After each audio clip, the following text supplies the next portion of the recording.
Hill teachers at home. I'm Marlow Artis, and I am very excited about having this special conversation with Dr. Ethan Lenker, retiring superintendent of Pitt County Schools.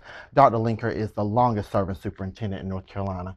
Dr. Lenker, thank you so much for sitting down with me. Yeah, my pleasure. Thank you. I'm really excited to chat with you because you've done a lot in your career, a lot to celebrate. So last night you had your retirement celebration, and you're just a few days away from concluding this particular chapter of your life. What's been going through your mind as you think about this big transition? Am I really going to do it? It's it's a little surreal. I've told a lot of people it's, you've done this a long time. Superintendent for about 20 years and teacher, educator for 37, and between, Virginia and North Carolina. So I've done it a long time. This is, getting up every day, going to work, staying there late every day, and just looking forward to a different lifestyle for sure. But it's also a little nervous. I've done the same thing for, since I was 22, 3, 4 years old.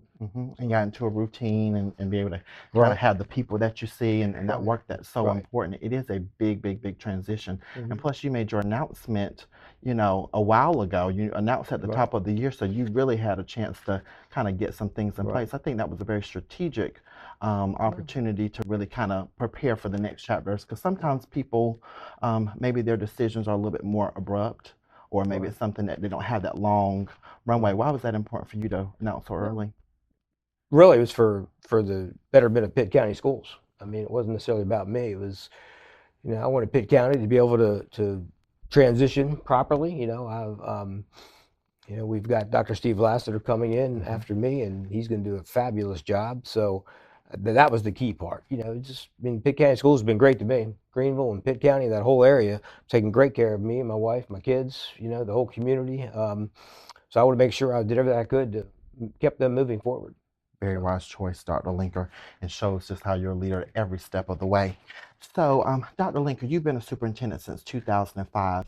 How has the role changed since you first took on the seat? Well, I jokingly said this. When I first started back then, MySpace was bigger than Facebook. So that says it all right there, right? So, the social media thing has changed everything in our world, and has changed, obviously, this job immensely. As far as that part of it, it's that part has really changed. Your reaction times have to be much quicker. You have to be in front of a lot of things, so you have to be prepared for a lot of stuff. We could always talk about the pandemic, what's happened after that, and with the change in education and everything else in the world. But I think the communication levels since 2005 are the biggest things that have changed. I mean, back then I was, you're just trying to figure out how you could do one of those phone call systems, to call parents, right? We're just getting started. I was doing that when I was at Jones Middle, and then now we're moving to a system where we can, blast out thousands of calls in almost no time, right? So those sort of things have changed. Having the internet has really changed the way we teach.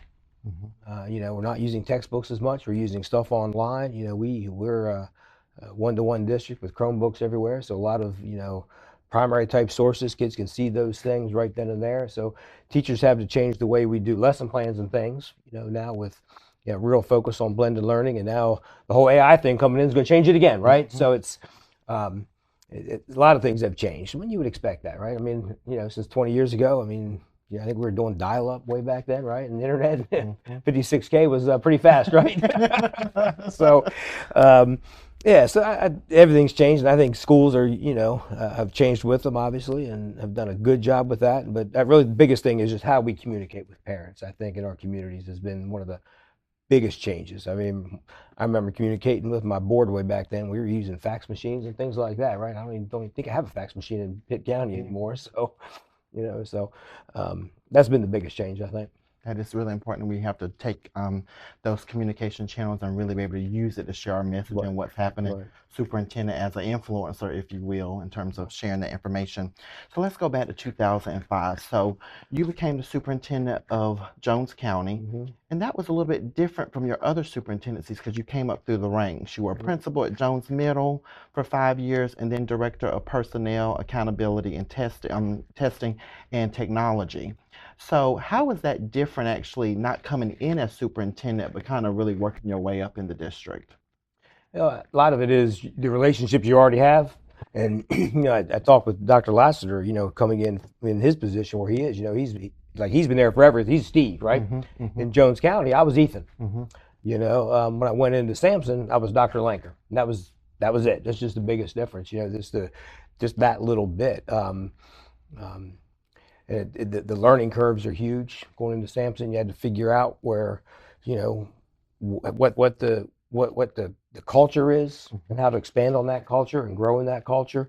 I love my time in both of those districts, both very different and vastly different than Pitt. But I really enjoyed Jones County. It was, I remember when I got the job, I remember having called the media 3 days later, said, by the way, I'm the new superintendent.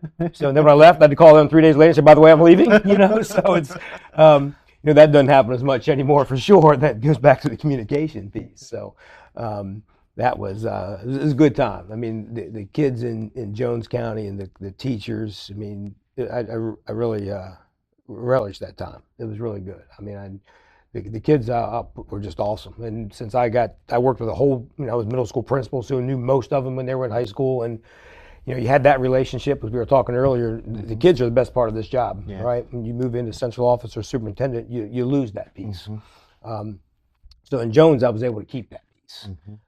I knew all the kids. And that's, when you're in a smaller district, you do have that opportunity. And you get to know all the coaches and all the teachers, and you get to know all the bus drivers. And so that's what makes Jones County working there special. Just like in all education world, the teachers, the employees are just great people. That's why you want to be there, right? It's great. But in Jones, you get to know them all. And that's not the case in Sampson, especially not in Pitt. Right, because it's such a size different, the culture's different. And it is wonderful when you're in that small community to be a part of the community, and it's so tight-knit. When you were in Jones, Dr. Lenker, a lot of emphasis on teacher quality. You improved the highly qualified percentage of teachers to 67%, raised it to 97%, tripled the number of AIG teachers in the district. What is the superintendent's role, in your opinion, of ensuring that we have high-quality teachers in our classroom, but also ensuring that our teachers have high-quality professional learning opportunities? If that's not your main goal, then you're probably missing your main goal, right? Even where I am now, and I preach this everywhere I've been. It's all about opportunities.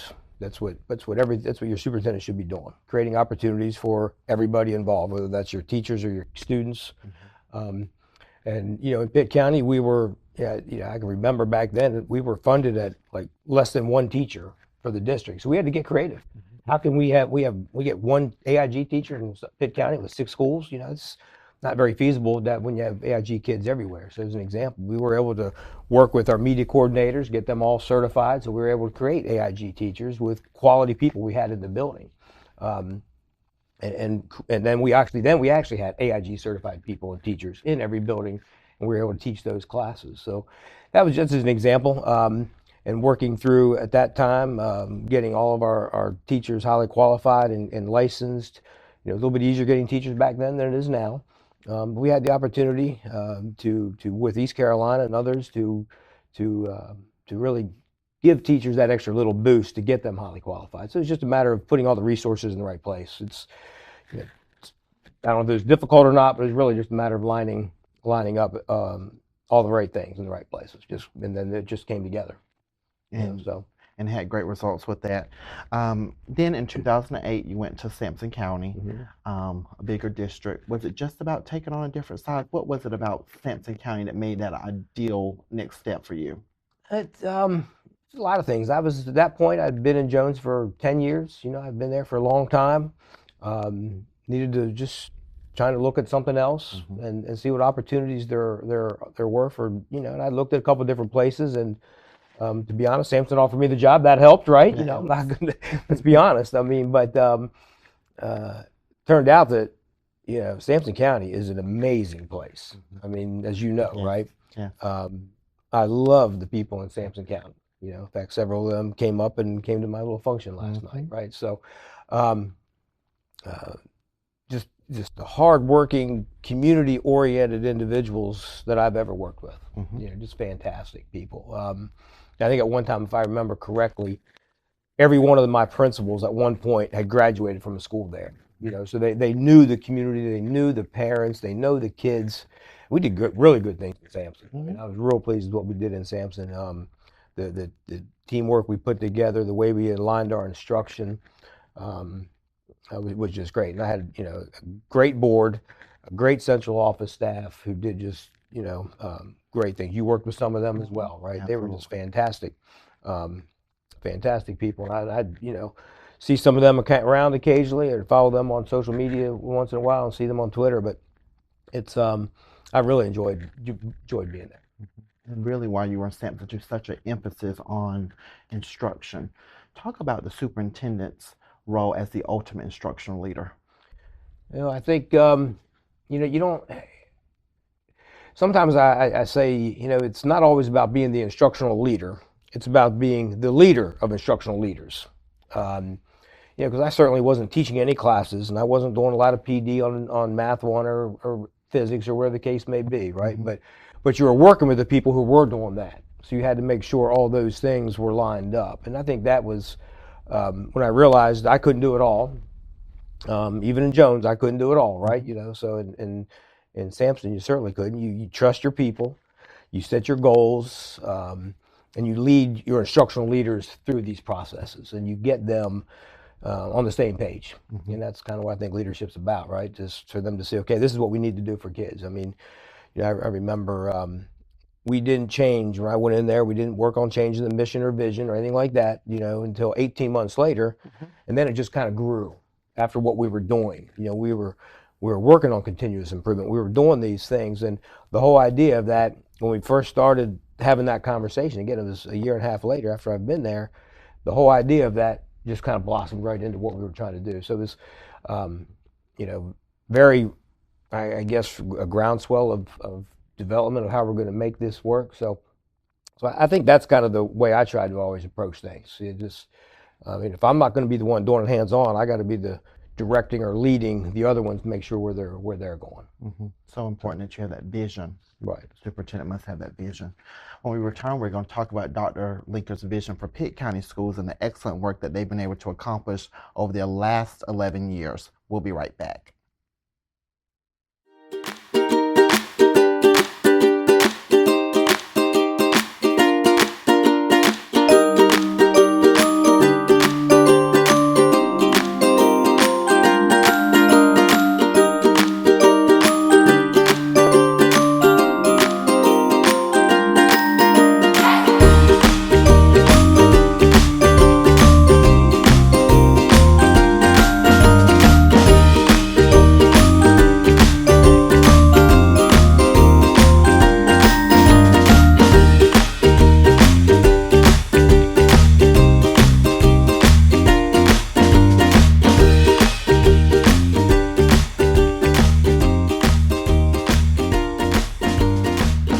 Are back on Tar Heel Teachers on the Road, continuing our conversation with Dr. Ethan Lenker, retiring superintendent of Pitt County Schools. I know that sounds like it's unbelievable. It's unbelievable to say that, because Dr. Lenker, you are a leadership legend.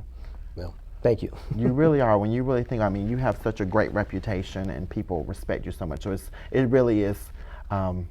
It's interesting for us to kind of digest that you are retiring, but we're very excited for you. So in 2013, you started your superintendency in Pitt County Schools. What made you pursue Pitt? Well, Pitt, Greenville, ECU, just that whole area. I remember when I was in Jones County, I was one of the things, even in Sampson, is if there was a good meeting I could get to in Greenville, at ECU, I went, right? Because I just liked being in Greenville. So that just, when that job came open, it was really just, I remember applying for the job. I applied for the job, got the interview, and I didn't even tell my wife. I said, by the way, I got an interview in Pitt County tomorrow. And we're sitting there in Sampson County. I said, I got an interview in Pitt County tomorrow. And she goes, well, I support you. And I had that interview and got a call back, and a week later had a second interview, and about 30 minutes later I'm driving home and they called back and said, we want you. Wow. And I almost had to pull my car off the road before I wrecked, right? So it's it just kind of just happened. I mean, I wasn't necessarily looking. I mean, I loved Sampson at the time. We were doing great things. And again, kind of like Pitt, no reason to leave. It was just the opportunity came, and I got lucky and got it, and moved to Greenville, moved to Pitt County, and not sure anyone thought I'd last 11 years in a place like Pitt County. It can be tough, let me tell you, but it's been a great 11 years. Wow, 11 years. And it really does make a difference when you do have the support of your family. I'm sure your wife saying, I support you, that really gave you the boost to be able to go into the interview and pursue it wholeheartedly.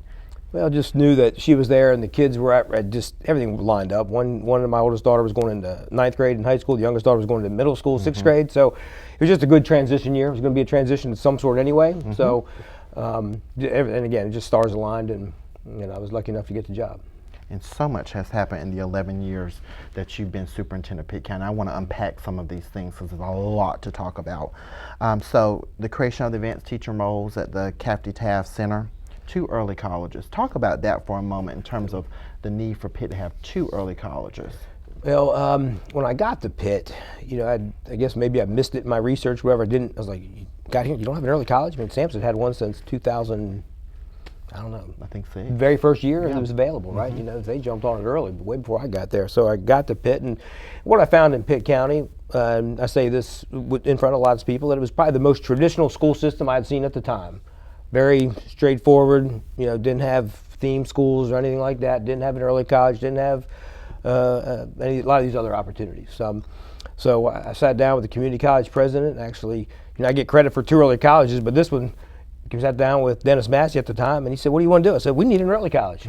He came back, okay, let's do it. The next thing I know, we did it. It was basically a year later. We were hiring the principal, and the principal of the early college at Pitt Community College has turned into be, a national award-winning school, multiple years. We had an amazing principal, Win Whittington. Yes, he's awesome. Who just did great stuff. It was now he's in Jones. No, yeah, he's in Jones. That's right. Yeah, so he took one of my old jobs actually. Isn't that something? So that's kind of how that started, and then we've been working with ECU since before I came to Pitt County. We started that conversation probably in 2008, 9, 10 somewhere, and then we kept it alive, and we finally got them on board in 2015 and started the school in I think 2017. I have a great principal there. Again, that principal's been there the whole time. That makes a difference too when you're trying to start something new. And Dr. James has done a great job leading that school. And working with the higher ed is challenging. And we were able to together, us and ECU, had worked through all those things and create something that, last year they were a National Blue Ribbon school to watch. So a lot of things coming that way. That school has just done amazing as well. So both schools have done great things, and you asked why too. And again, I go back to what I said earlier. It's simply about opportunities, right? We had 200 kids applying to go to Pitt Community College, early college, right? We're like, well, if we got that many kids applying who are worthy, maybe we need another place. So that's why we kept pushing ECU, and they got on board. And when that happened, now we've got, basically, what is that, 55 and 120, so 180 kids going to early colleges every year. Then we still partner with NERSBA, so that's like a 3rd early college. That started before I got to Pitt. But so we have, again, it's, not, going to one of our traditional big high schools may not be right for every kid. That's right. Right? So we created these opportunities. We created these schools for them. So, and I was talking with some of our General Assembly members and said, look at the schools we created. If you get out of our way, we can do some great things, That's okay? That's so we did, those schools just are awesome. Really, really exceptional. Also expanding 25 Avid schools, the virtual academy. Talk about that. I think the Avid, like right there, we were in the middle of a transition with Avid, and I started Avid in Jones and Sampson. And we were able to really do some great things with Avid. And I think once people understand Avid, they're like, well, why haven't you been doing this the whole time, right? So we were able to get there and get it tweaked a little bit. When I got there, it was in just a handful of schools, 8 to 10, and didn't have a focus. We were able to reorganize them, keep growing it. We've added 2 or 3 a year, had to take a pause during COVID, and then started adding more again this past year. So now we're up to, what, 25, I think. So we were able to hire a coordinator to oversee it. And when you can get a champion for a program, I mean, that makes the program work, right? So that school was really, in fact, this past year, one of our students from Farmville Middle School, young lady, Jordan, actually went to the National Avid Conference in Atlanta and gave the big speech. Wow. I mean, how proud can you be of that? That's right. For your kids to come and be able to do that in front of hundreds or thousands of people, right? So that's what it's about, right? That's it's really what Avid's all about: growing them themselves, growing the kids from within, and letting them see their future. So important, and then having that level of leadership where you're really kind of putting the resources behind it and putting the people in place. Also, the dual immersion programs. Yeah, that's one that that I've kicked myself a lot of times for not doing a whole lot more. We started one at Belvoir. We worked with ECU, and we worked with Participate Learning to help get the teachers and the curriculum all lined up, and just an amazing. And just when you feel good about yourself, go watch those little fourth graders who have been in the program for 4 or 5 years. Listen to them speak English and Spanish at the same time. These are traditional English speaking kids. Just to see the growth in them, and you have to share your research and get parents on board and all that sort of stuff. But when you can see that going on, and you've really done something. Again, it goes back to opportunities for kids, right? That's what this is about. And it really stemmed from, we were not doing a great job taking care of our Hispanic students. Some of our English language learner students, right? Or ML, multiple language learners. They keep changing the acronyms on me, don't they? You've seen it all. Yeah. So, but what was the way to make it better for those students too? What was the best opportunity for those students that needed that extra support? That weren't necessarily English speaking, right? So, and this proved to be.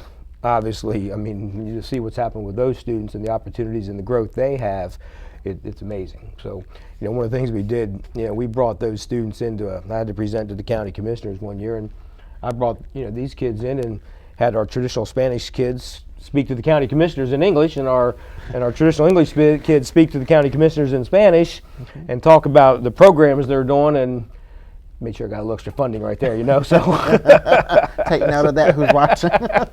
So, but again, it's, you take your resources and you share them, but so that was a great program. We did expand that 2 more times, and we're actually in the process now of looking at adding another couple schools. Wow. And Dr. Lasser will lead that process, but we've got several schools on board.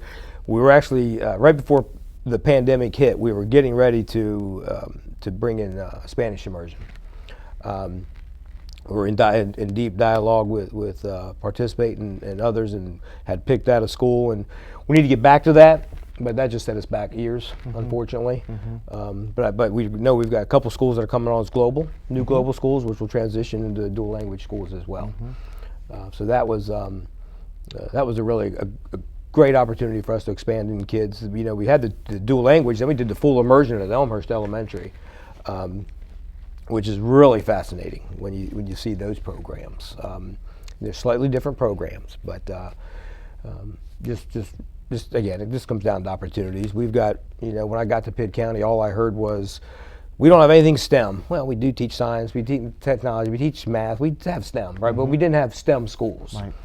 So we created one of our first theme schools were at Welcome and Eastern Elementary, made them STEM schools. And we got in an extra STEM teacher and built in the whole program. And those were our first 2 STEM schools of distinction. We got a little bit jealous when Greene County had several of them, a little competition between me and my friend Patrick. But he's got some STEM schools. And I started looking at that and said, that's really cool. So then we took the STEM schools we had started and said, what do we have to do to make these? And what's the process? So I did a little research, and now we have 5 STEM schools of distinction. Lake Forest Elementary had a perfect score this past year. I mean, they're like a model STEM school distinction because of our community partnerships and what everything in Pitt County can bring. So it's, we've been able to bring just a lot of neat things as opportunities. I go back to my first year, 2014. I know this is not a question, but anyway, we were working on a grant from the Golden Leaf, and we were going to get $1.1 or $1.2 million. And we got it. And working with ECU and some others, we were able to create, and that's really how the STEM labs got started. We created all these STEM labs. I mean, at all of our middle schools, then we expanded into K-8s and even into high schools later. So we started with $1 million grant, built all these STEM schools, and now we have STEM classes everywhere and STEM schools of distinction and more on the way. So, and again, $1 million is a lot of money, but the budget our size is not a lot of money with that many schools. So, but it made a huge difference in the focus and direction, and it got people on board. I mean, because of that, we hired multiple Keenan Fellows science teachers who changed our science instruction. In fact, one of the first ones we hired, Dr. Stalls, is now leading our STEM schools of distinction and leading our science and STEM instruction. So, just again, you got to stay focused, and a lot of times you do the good things, then good things follow. That's right. That's like the key. It's a snowball effect. Correct. So a traditional school system has now so many elements of the innovation and really providing those opportunities for students. I mean, our elementary schools, we have multiple themed schools. We have the STEM schools. We have our health and wellness school, which is also a full immersion school. We have an art school. We brought in an extra theater teacher. Some years it's theater, sometimes it's art, but an extra arts type teacher to work with kids at Walcoats, to give kids that extra opportunity. And all these schools are what we call open enrollment in Pitt County. So, in Greenville, all the schools are pretty crowded, but we have some space at all of them. So we're able to, if you live somewhere out but you work at ECU, you might want to bring your kid to Greenville with you, right? So we made those open enrollments. So that's and then we have themes at all these schools. So. And again, that goes back to the parent piece, right? It's one of the things I've learned real quickly in the last 10 years is parent choice. And I support parent choice 100%. I don't think anybody has more open enrollment schools than Pitt County does. And that's because parents want it. And we've been responsible to our parents. So we have, I don't know what the number is, 25 or 27, 28 open enrollment schools. So just you have that opportunity to say, okay, I'm living here, but I work here. I really need my kids near me, or whatever. I need to go to this school for this reason. They have this program or something. So we tried to really work with our community and our parents to make that happen. So parents have options in Pitt County schools. And that's exactly what we all and everybody wants options, don't we? But why can't we make the options better in Pitt County than going to a private or charter school or something? That's right. You can find the right fit in Pitt County schools. Speaking of right fit, Dr. Lenker, you couldn't accomplish all this work on your own. You have to have great leaders around you. Let's talk about your senior leadership team. What does it take to not just assemble, but also develop a strong senior leadership team? And go back to the first thing you said. I couldn't have done any of it on my own, right? In fact, all I did was come up with the ideas for the most part. And sometimes I didn't come up with the ideas. I just made sure they had the right environment where they could do it. That was the key. Now, I think getting people who want to grow is the biggest part. Getting people who are, in a lot of cases, better than me. I mean, Steve Lasser is going to take my place. Is the best curriculum person I've ever come across in my life. That's great. He can do his job at EPS a whole lot better than I ever could. We've had some amazing finance officers that I couldn't have done that job. So it's getting great people in their jobs and then being smart enough to say, okay, this is what we need to do. Then I go be superintendent and make sure they have the environment to work in, right? So, and I think sometimes we underestimate that we have to take care of our people so they can actually do the job they need to do. The same way when I was a principal. It's you have to take care of your teachers and give them the environment so they can work within their classroom. It's because I wasn't teaching the class, and now I'm not a principal. I don't want to be the principal. I was superintendent, so I had to make sure the environment for the principals and the support they needed to happen. In the same way with my senior leadership team, and I said last night to the group of people, I'll take my principals and my staff, put them up against anybody. And for the last 11 years and longer than that, I've had great central office, my senior leadership team make a difference. And even go back to Sampson County, we started doing all that work. I mean, it wasn't me doing that work. Somebody else did it on the day-to-day basis. I had to make sure that the environment they were working in let them do that. And that's, to me, that's the biggest role of the superintendent. and again, hire people really, really smart, who really want the job, who have some vision and can see your vision, and are team players. I mean, that's that's the big piece. You got to be a team, because you're going to spend a lot of time together. I mean, we have senior leadership meetings, for 20 years now. First thing Monday morning, right? And I like the people. That makes a difference. And I've liked the boards I've worked with, and I don't dread going to board meetings, because I like my board members, right? And so I hope they like me, right? So, but the report said they do. So I think that's the key is finding people who it's more than finding people. It's finding the right people who want to do the work, who have the ability to do the work, who can see it differently than you, but also can see where you're trying to go, and can bring all the different experiences to make things happen. And then you just make sure, again, I tell people I just go to my office and kick back and let them do work, right? Obviously it doesn't work quite that way, but no, not at all. So, maybe some people might think that, but that's certainly not the case. Let's talk about school leadership. What are those essential qualities to be able to be a dynamic principal? Well, we've talked a lot about that, and we've seen the word with itness a lot. And that's not sure how to define that word, but that's a good word. Define school principles. You've got to know so many things at the same time, and just be able to walk down the hallway and answer a bazillion questions just like that, and then remember them all, because you're going to have to answer them again the next day, right? So I think the with itness piece is there. And I talk to all my principals about, you need to understand your community.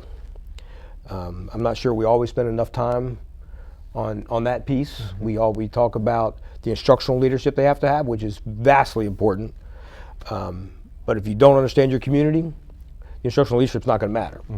And I tell every principal I hire, when I move an AP to a principal or whatever else, I say, you may see what's going on in that chair, but when you move from AP to principal, that's a big seat, right? And I tell them, the biggest thing that's going to get you in trouble is your community first. You got to get them on board. You got to get your kids, your teachers, your entire parent group. You got to let them see you, and be involved with them and get them engaged.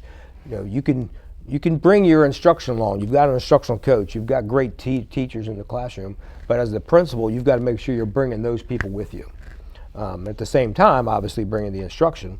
But if you don't have the community support behind you, it doesn't really matter. You're not going to be there long enough to take care of the instruction, right? And I think the words I use, I hope people are going to hear it anyway, and I've said it a million times, the community will get you fired in a year.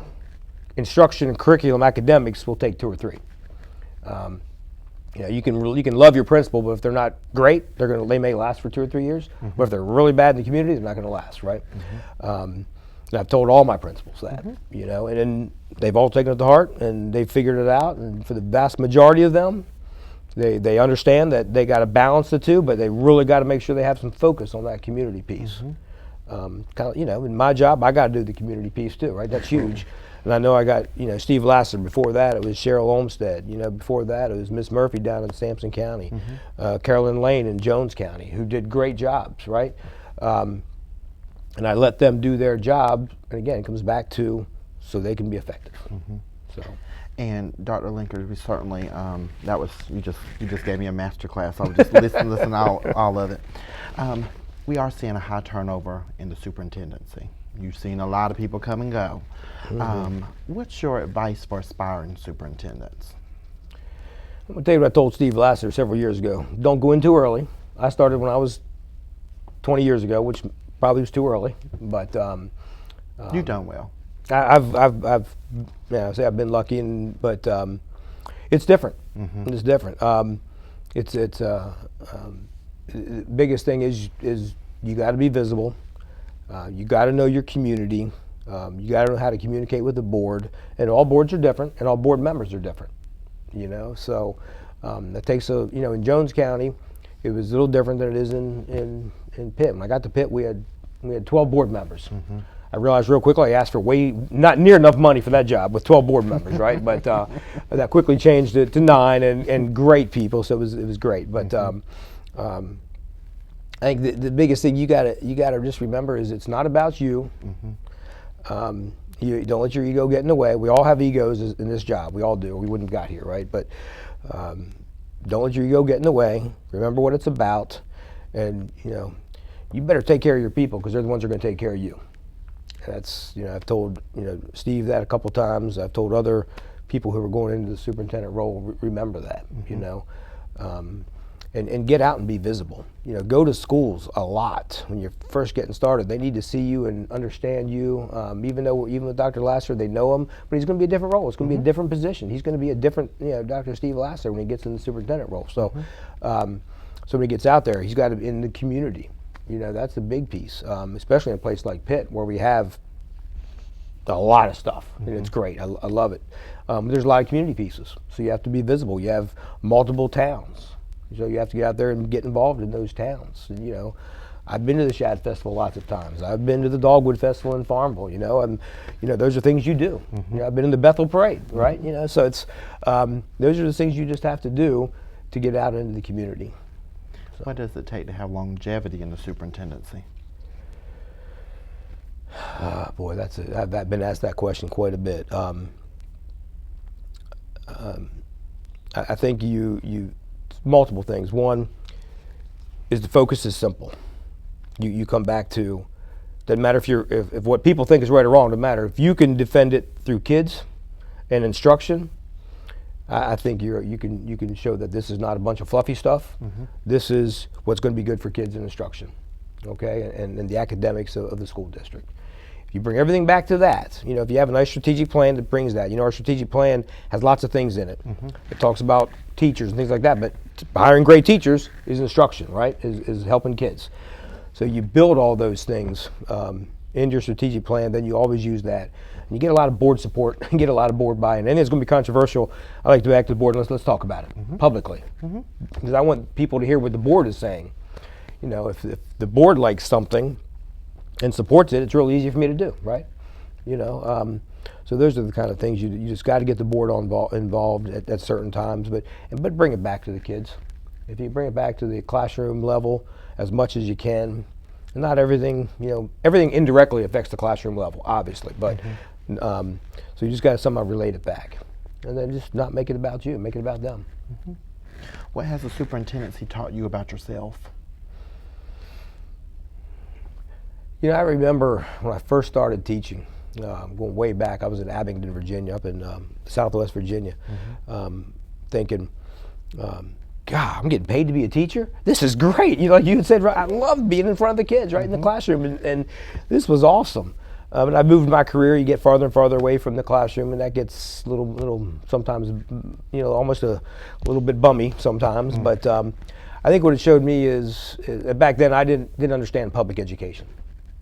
I think being a superintendent showed me the real value of public education and the value of doing things for kids and having equal access and opportunities for kids, and really trying to work within a school district that's diverse as Pitt to say, okay, how do I give kids at this school the same opportunities at this school? It may not look exactly the same, but I got to figure out how to make something like that happen. We started lots of programs, and we didn't talk about 2 or 3 things. The Technical Academy, which is an amazing opportunity for kids to go to Pitt Community College and take some classes, right?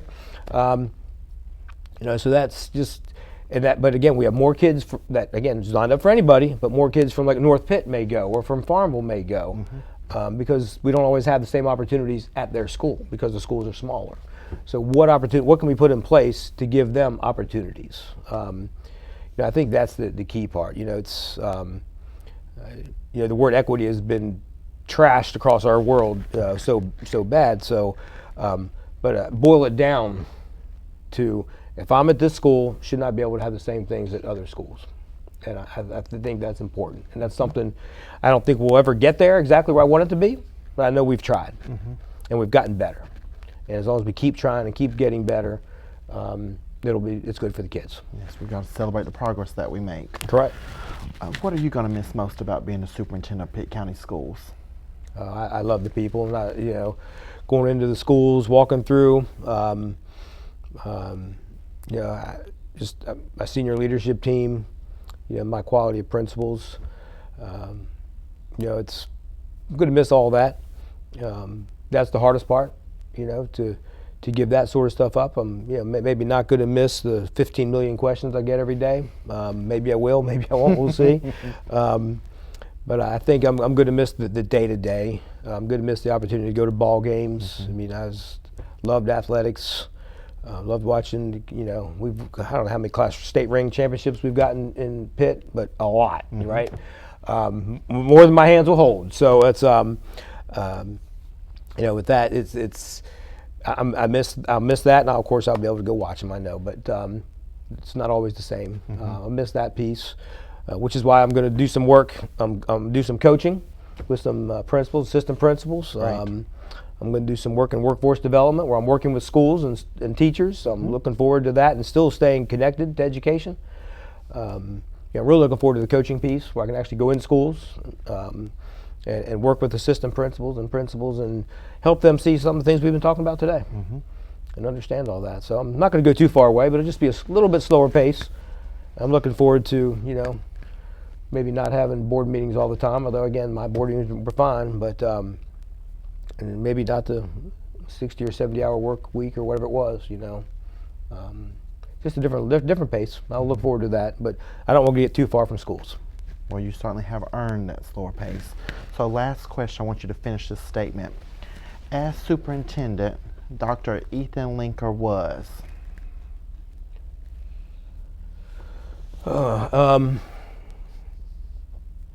Patient, humble, team player,